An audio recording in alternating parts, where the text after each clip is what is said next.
عسلامة، ان شاء الله يا ربي الناس الكل تكون لاباس. اليوم جبت لكم تحلية رمضانية بامتياز، عصيدة الزقوقو التونسية. الناس اللي في الغربة تلقاوها تتباع على الشكل هذا في الحكة هذية مكتوب عليها بالقيد حسين. الزقوقو احنا نقولوا له في تونس هو في الاصل الصنوبر، وتلقاوها زاد الصنوبر الحلبي. فوالا الشجرة متاعو حبيت نوريها لكم. والحكة مكتوب عليها عجين زقوقو مصفي ديجا.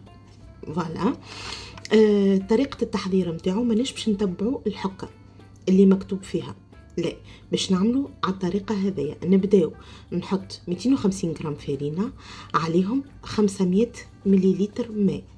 الكل في الكل الماء باش نستعملوا إطرة ونص، ما باش نقسموه على 3 مراحل. 500 مليلتر للفرينة، نحركها ونخليها تتجانس. الفرينة كي تحطوها تنقعوها في الماء تتحل وحدها من غير ما تعبكم. وتوا باش نحط الزقوقو.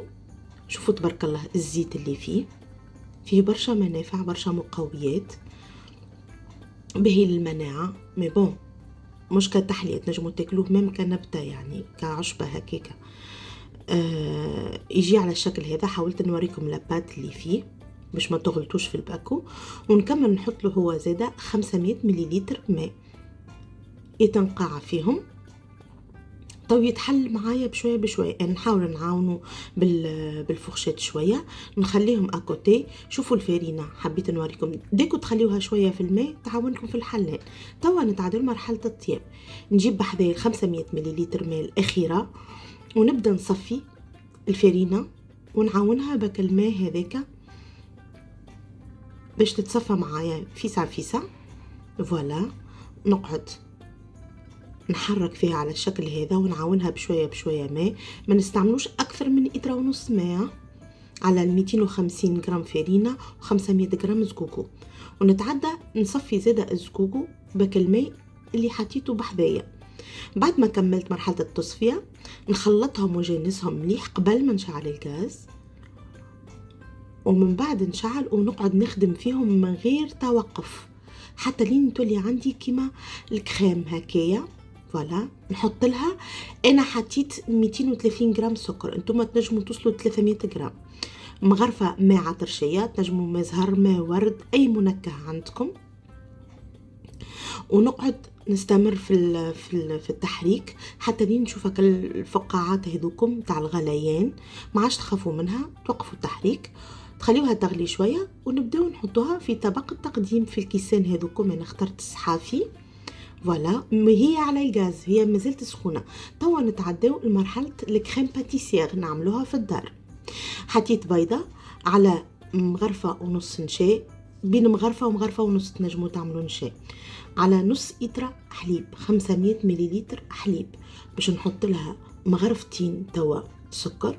فوالا كيف كيف نجنسهم وانا مازلت ما شعلتش النار.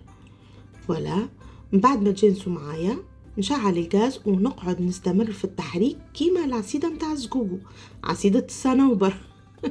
نستمر في التحريك حتى لين نحس القوام نتاعها ولا كريمي كيف العصيده. نحط لها نكيته ماء عطرشيه باش ندعم الطعم اللي في العصيده تاع الزقوقو.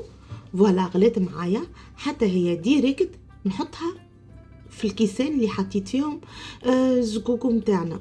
فوالا دونك العصيده نتاع الزقوقو والكريمه نحطهم ديريكت وهما فوق الغاز. وتوا مرحله التزيين ولكم الاختيار. انا فضلت باش نزينهم باللوز والزوز، الجوز، القرقاع.